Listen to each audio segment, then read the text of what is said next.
ಚಿನ್ನಯ್ಯನ ಮತ್ತೊಂದು ವಿಡಿಯೋ ಈಗ ರಿಲೀಸ್ ಆಗಿದೆ. ಅದರಲ್ಲಿ ಸೌಜನ್ಯ ಘಟನೆಯ ಬಳಿಕ ರವಿ ಪೂಜಾರಿ ಸತ್ತಿದ್ದು ಹೇಗೆ ಎನ್ನುವಂತಹ ಪ್ರಶ್ನೆಗೆ ಈಗ ಉತ್ತರ ಸಿಕ್ಕಿದೆ ಆ ಒಂದು ವಿಡಿಯೋದಲ್ಲಿ.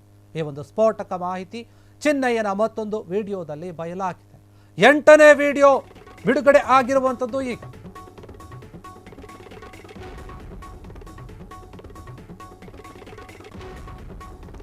ಸ್ಫೋಟಕ ರಹಸ್ಯ ಅನಾವರಣ ಮಾಡಿದ್ದಾನೆ ಈಗ ಚಿನ್ನಯ್ಯ. ಸೌಜನ್ಯ ಘಟನೆ ನಂತರ ರವಿ ಪೂಜಾರಿ ತುಂಬಾ ಭಯ ಪಟ್ಕೊಂಡಿದ್ದ. ಹೆದರಿಕೊಂಡು ಕೆಲಸಕ್ಕೆ ಕೂಡ ಬರ್ತಾ ಇರಲಿಲ್ಲ. ಕೆಲವು ದಿನ ಕೆಲಸಕ್ಕೆ ಬರ್ತಾ ಇರಲಿಲ್ಲ ಅಂತ ಬೆಟ್ಟದ ಬಳಿ ಕೆಲಸಕ್ಕೆ ಹೋಗಲು ಹೆದರ್ತಾ ಇದ್ದ ರವಿ ಪೂಜಾರಿ. ಕಡೆಗೆ ಸ್ನಾನಘಟ್ಟದ ಬಳಿ ಡ್ಯೂಟಿಯನ್ನು ಹಾಕಿಸ್ಕೊಂಡಿದ್ದ. ಡ್ಯೂಟಿಯನ್ನೇ ಈತ ಬೇರೆ ಕಡೆ ಹಾಕಿಸ್ಕೊಂಡ್ಬಿಟ್ಟ. ಅವರ ಜೊತೆ ಕುಳಿತು ಊಟ ಮಾಡೋಕೆ ಕೂಡ ಹೆದರ್ತಿದ್ದ. ಎಲ್ಲಿ ವಿಷ ಹಾಕ್ತಾರೋ, ವಿಷ ಹಾಕಿ ಸಾಯಿಸ್ಬಿಡ್ತಾರೋ ಅಂತ ಭಯ ಪಟ್ಕೊಂಡಿದ್ದ ಅಂತ. ಆದರೆ ಒಂದಿನ ಟೀ ಕುಡಿದು ಬರುವಾಗ ಕುತ್ತಿಗೆ ಬಿಗಿದ್ಬಿಟ್ರು ಆತೊಂದು. ತಿಮರೋಡಿ ಬಳಿ ರವಿ ಪೂಜಾರಿ ಕಥೆಯನ್ನ ತೆರೆದಿಟ್ಟಿದ್ದಾನೆ ಚಿನ್ನಯ್ಯ ಈಗ.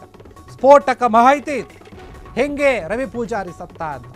ಇದು 8ನೇ ವಿಡಿಯೋದಲ್ಲಿ ದಾಖಲಾದಂತಹ ಒಂದು ಸ್ಫೋಟಕ ವಿಚಾರ.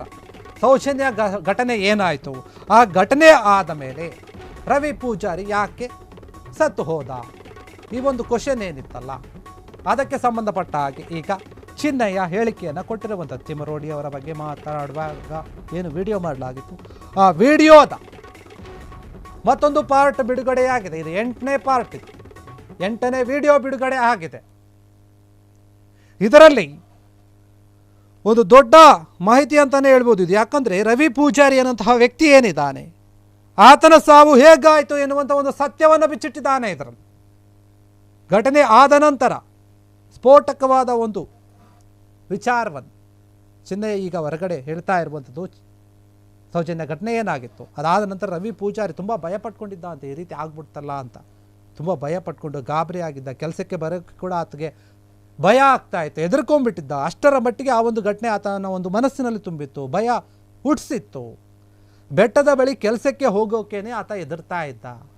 ಆ ಬೆಟ್ಟ ಏನಿತ್ತು, ಆ ಬೆಟ್ಟದಲ್ಲಿ ಹೋಗೋಕೆ ಕೂಡ ಈತ ಭಯಪಡಿಸ್ತಾ ಇದ್ದ. ಅದಕ್ಕಾಗಿ ತದು ಡ್ಯೂಟಿಯನ್ನೇ ಚೇಂಜ್ ಮಾಡ್ಕೊಂಡಿದ್ದ. ಸ್ನಾನಘಟ್ಟದ ಬಳಿ ಡ್ಯೂಟಿ ಹಾಕಿಸ್ಕೊಂಡಿದ್ದ. ಆ ನಂತರ ಆಮೇಲೆ ಅವ್ರ ಜೊತೆ ಕುಳಿತುಕೊಂಡು ಊಟ ಮಾಡೋಕ್ಕೆ ಕೂಡ ಭಯ ಆಗ್ತಿತ್ತು, ಮಾತಾಡೋಕ್ಕೆ ಕೂಡ ಭಯ ಆಗ್ತಿತ್ತು. ಎಲ್ಲಿ ನನಗೆ ಏನು ಮಾಡಿಬಿಡ್ತಾರೋ, ಅಥವಾ ಊಟದಲ್ಲಿ ಏನಾದರೂ ವಿಷ ಹಾಕಿ ನನ್ನ ಸಾಯಿಸ್ಬಿಡ್ತಾರಂತ ಭಯ ಪಟ್ಕೊಂಡಿದ್ದಂತೆ. ಆದರೆ ಒಂದಿನ ಟೀ ಕುಡಿದು ಈತ ಹೋಗ್ತಾ ಇದ್ದ.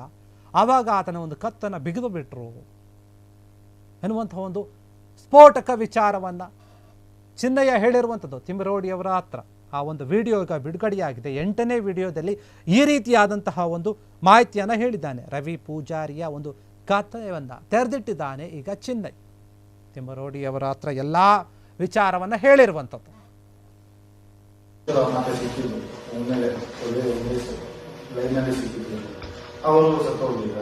ಅವರು ಬಾಲಕೃಷ್ಣ ಮತ್ತು ರಾಜೇಶ್ ಇಬ್ಬರು ಬಂದು ನಿಂತರ ನೀನೇನ ಡ್ಯೂಟಿ ಚೇಂಜ್ ಮಾಡಿ ಎಷ್ಟು ದಿವಸ ಆಯ್ತು, ನೀನ್ಯಾಕೆ ಡ್ಯೂಟಿಗೆ ಹೋಗೋದಿಲ್ಲ ಬಾಬುರಿ ಗಂಟೆಗೆ, ನೀನೇನಾಗಿದೆ ಧೈರ್ಯದಿಲ್ಲ, ಹೋಗ್ಲಿಕ್ಕಿಲ್ಲ ಆಗಲಿಲ್ಲ ಅಂತ ಎಲ್ಲ ಬೈದಿದ್ದಾರೆ. ನಾನು ಅಷ್ಟು ದೂರದಲ್ಲಿ ಬರ್ತಾ ಇದ್ದೆ. ಮತ್ತೆ ನನ್ನ ಹೆಂಡತಿ ಹತ್ರದಲ್ಲಿ ನಿಂತು ಕೇಳಿದ್ದಾರೆ. ಕೇಳುವಾಗ ಈ ತರ ಬೈತಾ ಇದ್ದಾರೆ ಅಂತೇಳಿ ಅವರು ತಿಳ್ಕೊಂಡಿದ್ದಾರೆ ದೂರವರು. ಮತ್ತೆ ಇವರು ನೋಡಿದ್ರು, ಇವರು ಹೆಂಡತಿ ನೋಡಿದ್ದಾರೆ ಅಂತೇಳಿ ಮತ್ತೆ ಬಾಲಕೃಷ್ಣರೇ ಬಂದಿರುತ್ತೆ. ನೋಡ ರತನ ಇವರಿಗೆ ಬೆಟ್ಟಕ್ಕೆ ಡ್ಯೂಟಿಗೆ ಹೋಗು ಅಂತ ಹೇಳಿದ್ರೆ ದೆವ್ವ ಹಿಡಿದಾಗೆ ಆಗಿ ನಮಗೆ ಭಯ ಬಂದಿದೆ ಅಂತ ಹಾಗೆ ಅನ್ಕೊಂಡು ಹೊಂಟೋದು. ಆದ್ರೆ ಆ ವಾರ ಪೂರ ಒಂದು 15 ದಿವಸ ಅವನು ಮನಸ್ಸೇ ಇಲ್ಲ ಅಲ್ಲಿ ಬೆಟ್ಟಕ್ಕೆ ಹೋಗ್ಲಿಕ್ಕೆ. ಡ್ಯೂಟಿ ಚೇಂಜ್ ಮಾಡಿ ಇಲ್ಲೇ ಡ್ಯೂಟಿ ಮಾಡ್ತಾ ಇದ್ದಾನೆ ನೇತ್ರಾವತಿಯಲ್ಲಿ. ನಾನಲ್ಲಿ ಹೋಗೋದಿಲ್ಲ, ಬೆಟ್ಟಕ್ಕೆ ಹೋಗುದಿಲ್ಲ, ನಾನು ಇಲ್ಲೇ ಮಾಡ್ತೇನೆ ಅಂತ. ಲಾಸ್ಟಿಗೆ ಇವನನ್ನು ಅಲ್ಲಿ ಕೊಡ್ತಾರೆ ಅಂತ ಇವನಿಗೆ ಮನಸ್ಸಾಯ್ತೋ ಏನೋ, ಅದು ಅವನಾಗಿದ್ದು ನಮಗೆ ಗೊತ್ತಿಲ್ಲ. ಆ ನಂತರ ಒಂದು ದಿವಸ ರಾತ್ರಿ ಹೊರಗಡೆ ಎಲ್ಲ ಊಟ ಮಾಡಿದ್ದಾನೆ. ಅವರೊಟ್ಟಿಗೆ ಊಟ ಮಾಡ್ಲಿಕ್ಕೆ ಎದುರ್ಕೋತಾನೆ. ಏನಾದ್ರು ವಿಷಾದಿ ಕೊಟ್ಬಿಡ್ತಾರ ಅಂತ ಅವನಿಗೆ ಒಂದು ಭಯ ಬಂದಿದೆ ಹುಡುಗನಿಗೆ. ಊಟ ಸಹ ಮಾಡ್ತಿರ್ಲಿಲ್ಲ. ಮತ್ತೆ ಪ್ರಶಾಂತ ಇದ್ದಾನೆ, ಪ್ರಶಾಂತ ಸೂಪರ್ ಹೆಸರಾಗಿದ್ದ ಆಗ ಯಾರು ನೇತ್ರಾವತಿ ಬಳಿಗೆ ಸೂಪರ್ ಹೆಸರು. ಅಲ್ಲಿಗೆ ಒಂದು ಸೂಪರ್ ಹೆಸರು ರೂಮ್ ಬೈನವರೆಲ್ಲ ಅವನು ಇಲ್ಲಿ ಈ ಕಡೆ ಉಜಿರೆ ಕಡೆ ಅವನೇ ಅಂತ ನಾನು ಬೆಲ್ಲ ಏನಾಗಿರ್ಬೇಕು ಅವನು ಉಜಿರೆ ಕಡೆ. ಅವನು ಪೂಜಾರಿ ಅಂತ ಪ್ರಶಾಂತ ಅಂತ ಹುಡುಗ, ಹೆಂಗು ಹುಡುಗ. ಪ್ರಶಾಂತ್ ಅಂತ ಅವ ಇದ್ದಾನೆ. ಅವ ನಮ್ಮ ಎದುರಲ್ಲಿ ಬೈತಾನೆ, ನೀನ್ಯಾಕ ವಿದ್ಯಾರ್ಥಿ ಹೋಟ್ಲಿಗೆ ಹೋಗ್ಬೇಡ ಅಂತ ನೀನು ಅಲ್ಲಿಗೆ ಹೋಗ್ತೀಯಾ, ಅಲ್ಲೇ ನಿಂಗೆ ಹೋಗಿ ತಿನ್ನೋದು, ಇಲ್ಲೇ ಅಡಿಗೆ ಮಾಡಿಟ್ಟದ್ದು ಯಾರು ತಿನ್ನೋದು ನಿನಗೆ, ನೀನು ಇಲ್ಲಿ ತಿನ್ಬೇಕಲ್ಲ, ನೀನ್ ನಾಳೆಯಿಂದ ಅಲ್ಲಿಗೆ ಊಟ ಹೋದ್ರೆ ನೋಡು ಹಾಗೆ ಹೀಗೆ ಅಂತೇಳಿ ಜೋರ್ ಮಾಡಿದ್ರು. ಇವ್ರೇ ಯಾರು ಹೋದ್ರೆ ಒಂದ್ 2 ಬನ್ಸ್ ತಿಂದು ಟೀ ಕುಡ್ದು ಬರ್ತಾನೆ. ಮತ್ತೆ ಆ ದಿವಸನೂ ಹಾಗೇನೆ ಟೀ ಕುಡ್ದು ಬನ್ಸ್ ತಿಂದು ಬಂದಿದ್ದಾನೆ. ಬಂದು ಒಂದು 7:30 ಅಷ್ಟೇ, ಆ ರೇಂಜ್ ಆಗಿದೆ ಅಷ್ಟೇ. ಅಷ್ಟು ಪಕ್ಕ ಅವನು ಹಗ್ಗ ಬಿದ್ದಿದ್ದಾರೆ. ಅವರು ಒಳಗಿಂದ ಒಳಗೆ ಒಬ್ರು ಇದ್ದಾರೆ ಕನ್ನಡಿಯವರು, ಅವ್ರ ಹೆಸರು ಹೇಳಲಿಕ್ಕೆ ಸಹ ಆಗ್ತದೆ. ರಾಧಾಕೃಷ್ಣ ಅಂತ ಒಬ್ರು ಇದ್ದಾರೆ. ಅವರು ಊಟ ಏನಂತ ಗೊತ್ತಿಲ್ಲ. ರಾಧಾಕೃಷ್ಣ ಮಾವನ ಮರ ಇದೆಯಲ್ಲ ಕನ್ನಡಿ ಹತ್ರ, ಅಲ್ಲಿ ಯೋಗೇಶ್ವರ ಮ್ಯಾನೇಜರ್ ಇದ್ದಾರೆ ಇನ್ನೊಬ್ರು. ಅವರ ಇದರಲ್ಲಿ ಕೆಳಗೆ ಇದ್ದು ನಡೆದು ಹೋಗ್ತಾರೆ. ಅವ್ರ ಮನೆ ಆ ಕಡೆ ಇದೆ. ಆ ಹುಡುಗನ ಮನೆಯೂ ಆ ಕಡೆನೇ ಇದೆ, ರವಿ ಪೂಜಾರಿ ಮನೆ. ಈ ರಾಧಾಕೃಷ್ಣನ್ ಅವರು ಮತ್ತೊಬ್ಬ ಯೋಗೇಶ್ ಅಂತ ಒಬ್ಬ ಇದ್ದ ಅಲ್ಲಿ ಮುಂಬೈ. ಯಾರು? ಯೋಗೇಶ್ ಯೋಗೇಶ್. ಮುಂಬೈ ಮ್ಯಾನೇಜರ್ ಪೋಸ್ಟ್ ಅವ್ರ ಮತ್ತೆ ಸಿಕ್ಕಿದ್ರು. ಒಮ್ಮೆಲೆ ಒಳ್ಳೆ